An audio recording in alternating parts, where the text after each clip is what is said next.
Go yard. I got so much motherfucking design on right now. Break it down, bring it back, make it clap. I got 3 old thoughts, new guap, wear that thing. Bitches on my line, and you know they come strapped. Hold up, what it not, 45, stop it, cash like whoa.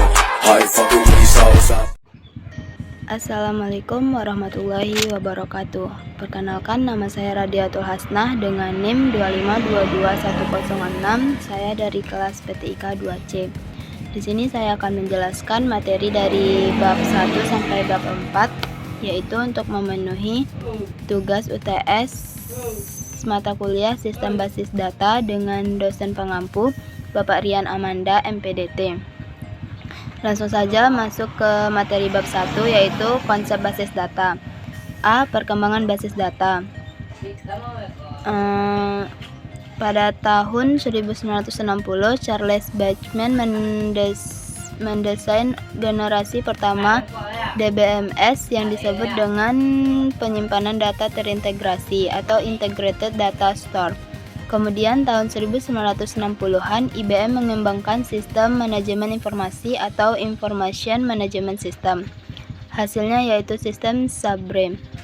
Sistem ini memungkinkan user mengakses data yang sama pada jaringan komputer. Tahun 1970, Edgar Codd mengusulkan suatu representasi data baru yang disebut model data relasional.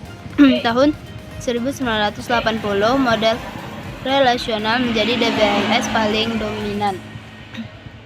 Kemudian akhir tahun 1980 dan awal tahun 1960, banyak bidang sistem basis data yang dikembangkan. Kemudian poin B, yaitu definisi basis data. Yaitu basis data adalah kumpulan item yang berhubungan satu sama lain berdasar skema atau struktur tertentu tersimpan di hardware dan dengan software untuk memanipulasi data dengan tujuan tertentu. Kemudian poin C, yaitu sistem basis data. Sistem basis data adalah kumpulan tabel yang saling berhubungan dan kumpulan program yang memungkinkan beberapa pemakai atau program lain untuk mengakses dan memanipulasi tabel data tersebut. Kemudian komponen B, komponen sistem basis data. Yang pertama, perangkat keras atau hardware. Yang kedua, sistem operasi atau operating system. Yang ketiga, manajemen sistem atau DBMS. Yang keempat, pemakai atau user. Yang kelima, aplikasi atau perangkat lain. Kemudian tujuan basis data. Yang pertama, mengatur data agar mendapat kemudahan, ketepatan, dan kecepatan. Yang kedua, tidak ada duplikasi data. Yang ketiga, data terintegrasi. Yang keempat, tidak tergantung program aplikasi. Yang kelima, dapat dipakai secara bersama. Yang keenam, diterapkan standarisasi. Yang ketujuh, up to date. Yang kedelapan, untuk memenuhi kebutuhan konten informasi. Yang kesembilan, menyediakan informasi yang alami dan mudah dipahami. Yang kesepuluh, mendukung kebutuhan pemrosesan. Kemudian manfaat basis data. Yang pertama, kecepatan dan kemudahan atau speed. Yang kedua, kebersamaan pemakaian atau shareability. Yang ketujuh, pemusatan kontrol data atau kontrol. Yang keempat, efisiensi ruang penyimpanan atau space. Yang kelima, keakuratan. Yang keenam, ketersediaan. Yang ketujuh, kelengkapan. Yang kedelapan, keamanan. Yang kesembilan, kemudahan pembuatan program. Yang kesepuluh, user view. Kemudian risiko pemakaian basis data. Yang pertama, perlu personel khusus. Yang kedua, perlu perangkat lunak, bahkan perangkat keras khusus. Yang ketiga, perlu backup explicit. Yang keempat, konflik dipakai bersamaan. Yang kelima, perlu konsensus antar organisasi pemakai. Kemudian operasi dasar basis data. Yang pertama, pembuatan basis data. Yang kedua, penghapusan basis data. Yang ketiga, pembuatan file atau tabel. Yang keempat, penghapusan. Yang kelima, pengubahan tabel. Yang keenam, penambahan data. Yang ketujuh, pengambilan data. Yang kedelapan, penghapusan data. Kemudian tahap pengumpulan dan analisis data.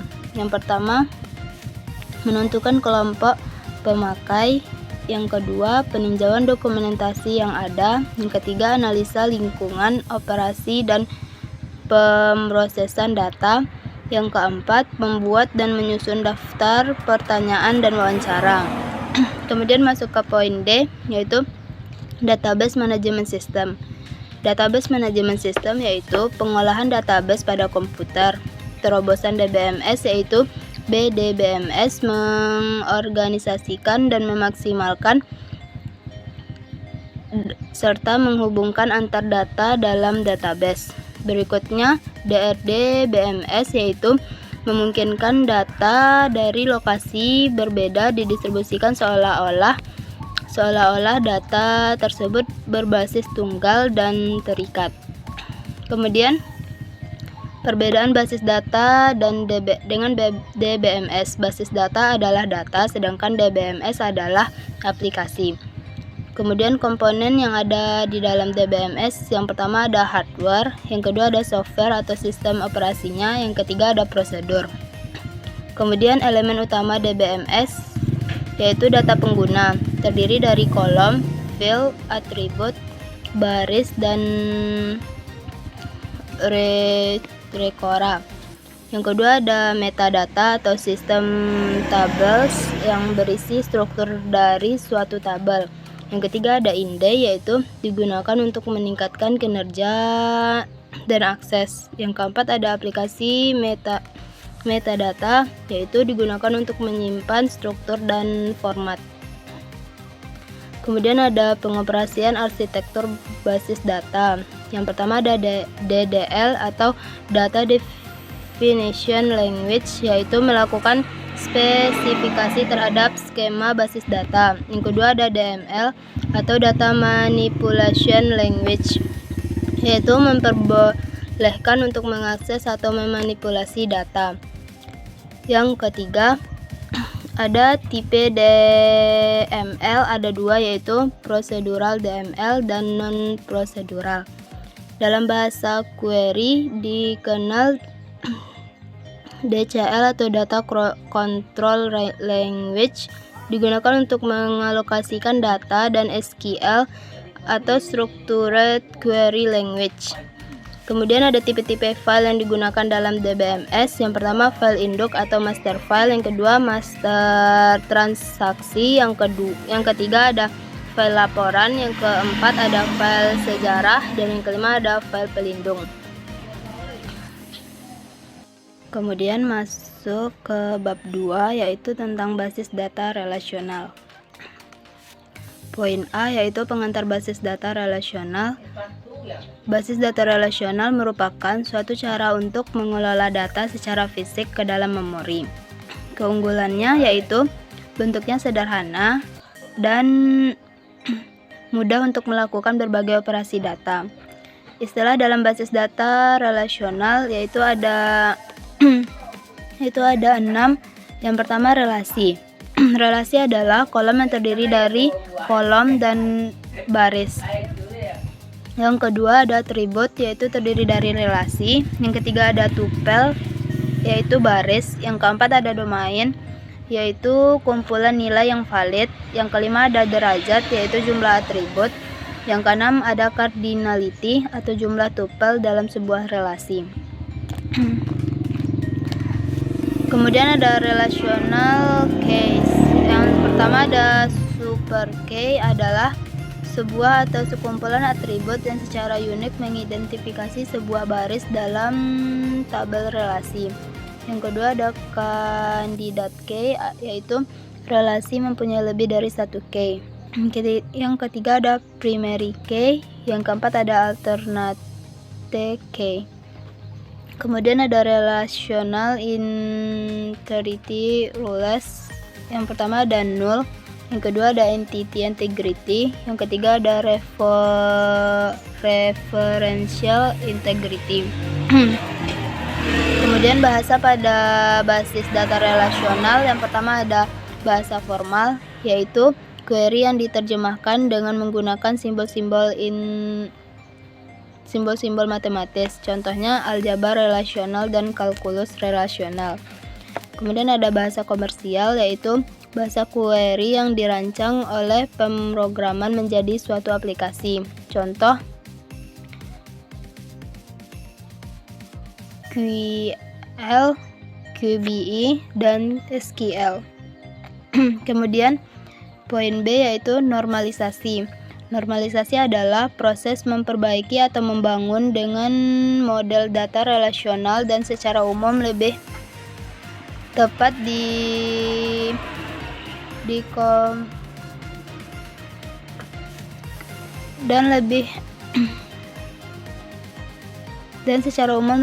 dikoneksikan dengan model data logika.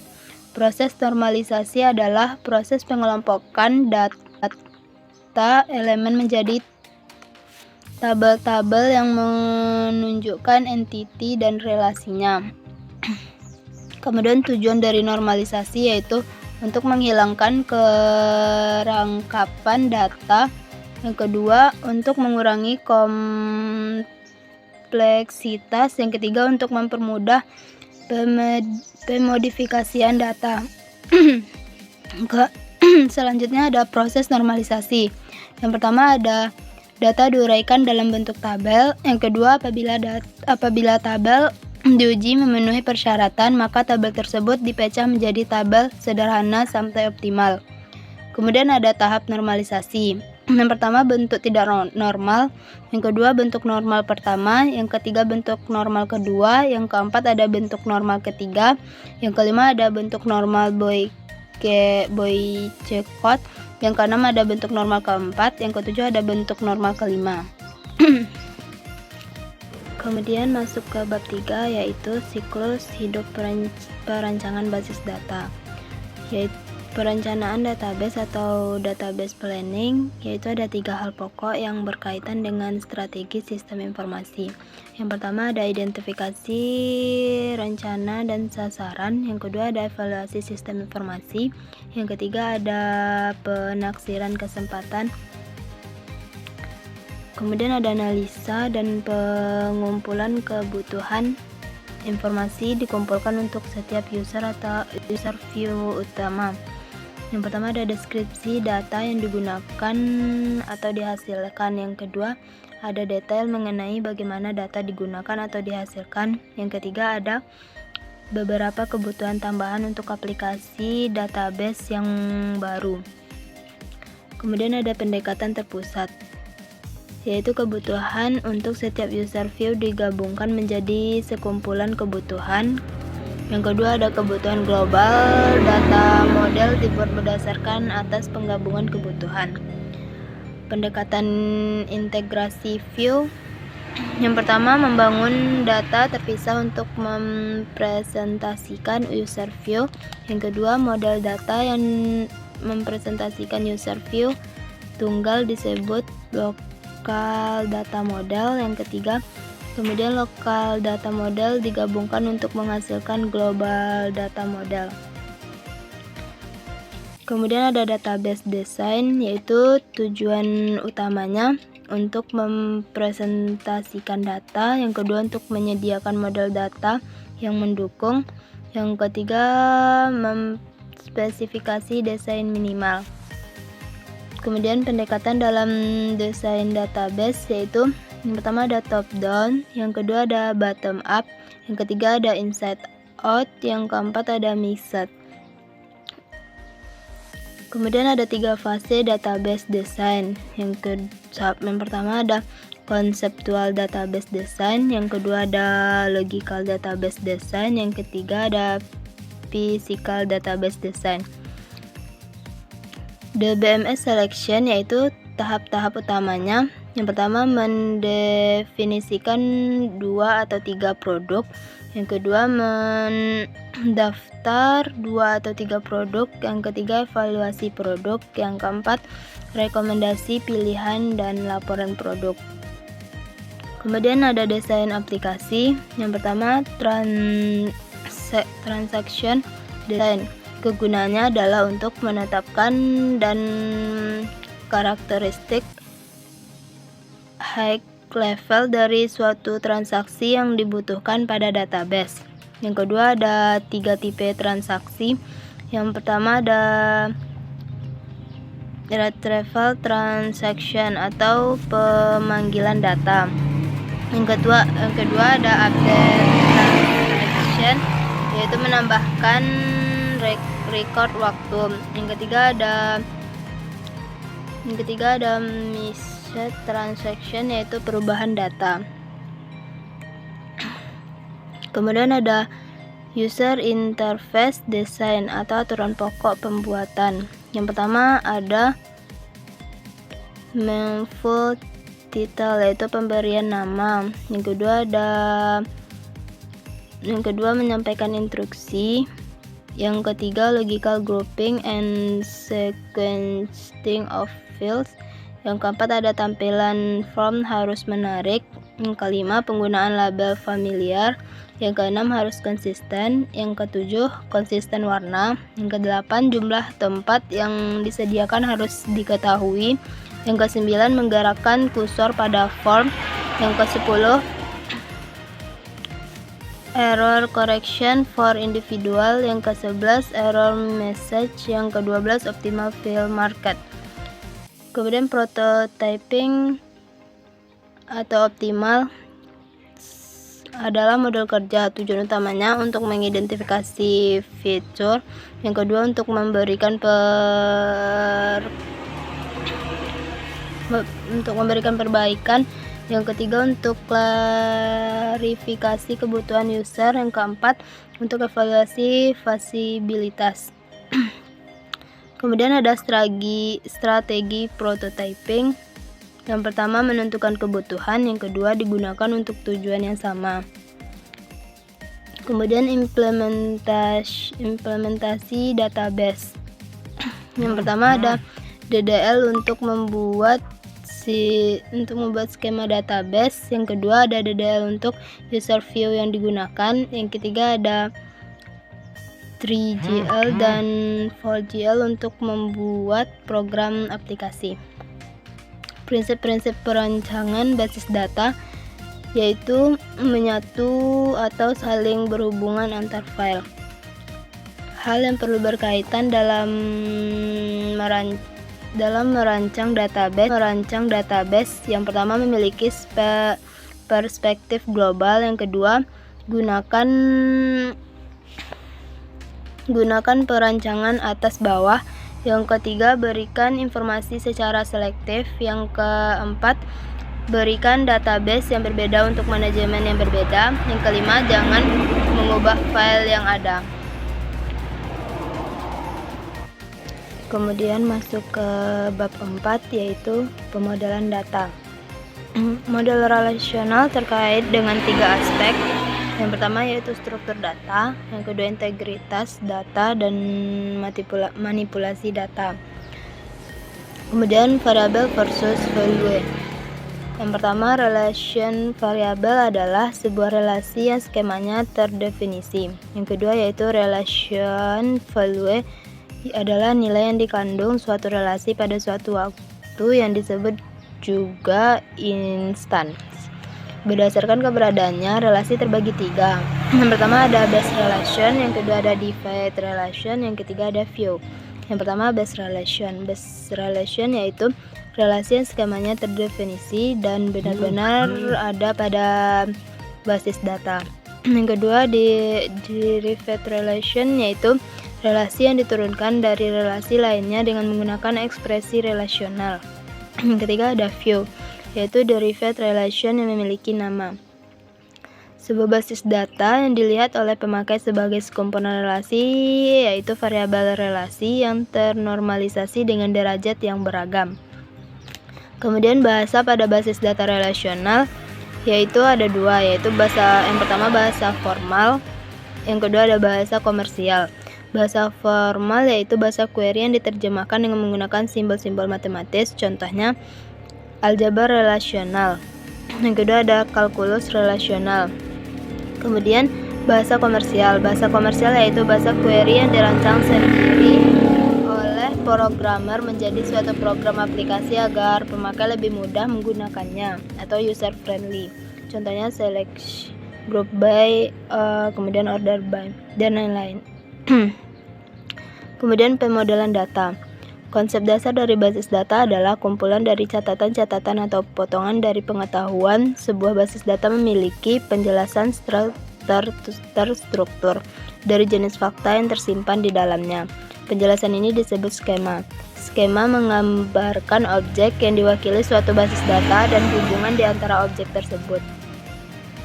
Model data adalah sekumpulan konsep yang digunakan untuk menjelaskan struktur dari basis data atau database struktur dan memberikan gambaran tingkat-tingkat abstraksi data atau data abstraction. Kemudian model data digunakan pada saat mendesain sistem basis data agar diperoleh basis data stabil dan normalisasi penuh agar data terhindar dari kesalahan-kesalahan seperti tidak dan tidak akurat. Kemudian secara garis besar model data dikelompokkan menjadi 3 macam, yaitu model data berbasis objek atau object based data model. Yang kedua ada model data berbasis record. Yang ketiga ada model data fisik. Model data berbasis objek merupakan himpunan data dan prosedur atau relasi yang menjelaskan hubungan logik antar data dalam suatu basis data berdasarkan objek datanya. Terdiri atas entity relationship model, yang kedua semantic model, yang ketiga ada binary model. Kemudian model data berbasis record. Model ini berdasarkan record atau rekaman untuk menjelaskan kepada pemakai mengenai hubungan logik antar data dalam basis data. Terdiri dari hierarchical